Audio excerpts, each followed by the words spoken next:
पीड़िताओं का दुख दर्द उन्होंने बांटा और एक बड़ा आरोप भी और मांग भी रखा मुख्यमंत्री योगी आदित्यनाथ से कि दिल खोलकर जो कंपनसेशन है वो दिया जाए और इसमें डिले नहीं होना चाहिए किसी भी तरीके का।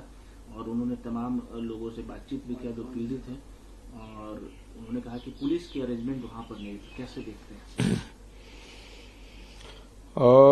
नहीं, राहुल गांधी जी को पूरे देश में जाना चाहिए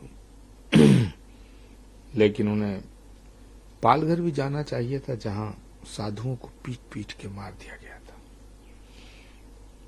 उन्हें राजस्थान भी जाना चाहिए था जहां उनकी सरकार थी और कन्हैया लाल नाम के एक ट्रेलर को गला काट के मार दिया था। उन्हें दिल्ली के दंगों में जो मारे गए अंकित तिवारी, प्रेम सिंह,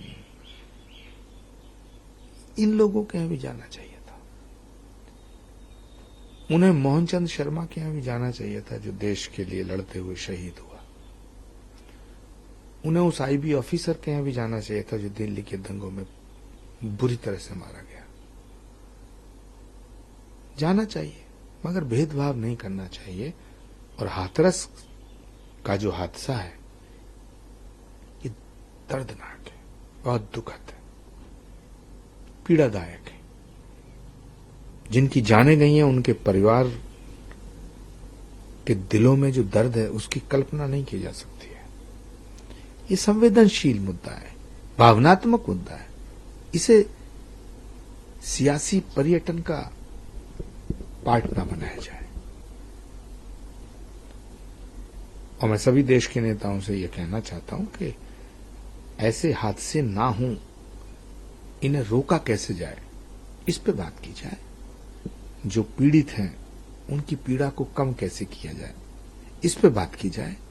एक दूसरे पे आरोप प्रत्यारोप लगाने के लिए और इस तरह से इसका राजनीतिकरण ना किया जाए। कांग्रेस के कई नेता मुख्यमंत्री योगी आदित्यनाथ सीधा इस्तीफा मांग रहे थे, मुख्यमंत्री को इस्तीफा दे देना चाहिए।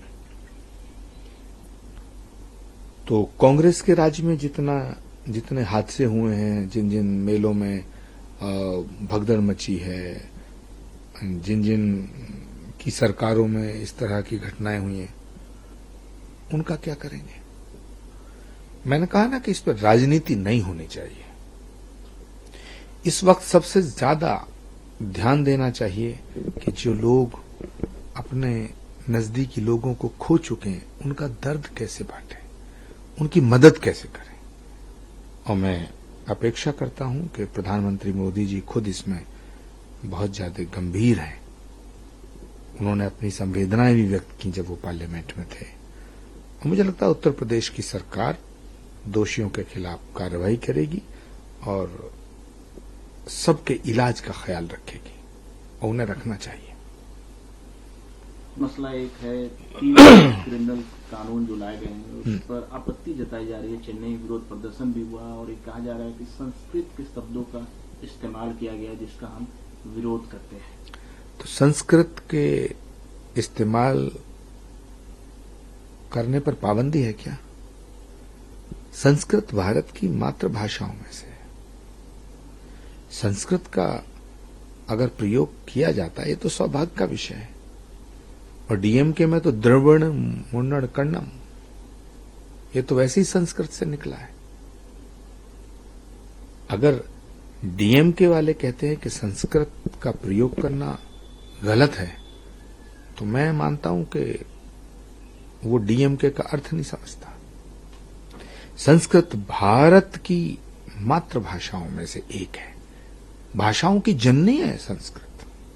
भारत की संस्कृति, भारत की सभ्यता संस्कृत के बिना कहां है? सारे वेद, पुराण, रामायण, ग्रंथ, धर्म ग्रंथ। तो मुझे लगता है कि पहले नेताओं को कुछ भारत के इतिहास को पढ़ना चाहिए, भारत की संस्कृति को समझना चाहिए। और आजकल बड़ा अफसोस के साथ कहना पड़ रहा है कि ये डीएमके के जो नेता हैं ये भी जब से राहुल गांधी जी की संगत मिली है इन्हें तब से ऐसी ऊटपटांग बोलते रहते हैं, देश के खिलाफ, कभी संस्कृति के खिलाफ। अब संस्कृत के खिलाफ बोल रहे हैं। भारत की संस्कृति के खिलाफ भी हैं ये और संस्कृत के खिलाफ भी हैं। आपको लगता है कि मूल विचारधारा से ये लोग भटक गए हैं इसलिए इस तरह की बातें कर रहे हैं? इनका जो मकसद है वो विदेशी हाथों में खेल करके भारत का विरोध करना है। इसीलिए ये सनातन को डेंगू मलेरिया बताते हैं, इसीलिए ये संस्कृत का विरोध करते हैं, इसीलिए संस्कृति का विरोध करते हैं, इसीलिए संस्कारों का विरोध करते हैं।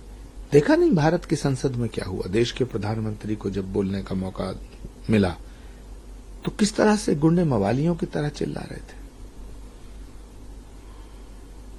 कोई सुसंस्कृत व्यक्ति जो संसद का सदस्य है वो संसद की गरिमा को समझेगा, जो संसद की गरिमा को समझेगा वो इस तरह का व्यवहार नहीं करेगा। तो ये संसद के बाहर भी संस्कृति के खिलाफ है, संसद के अंदर भी संस्कृति के खिलाफ है।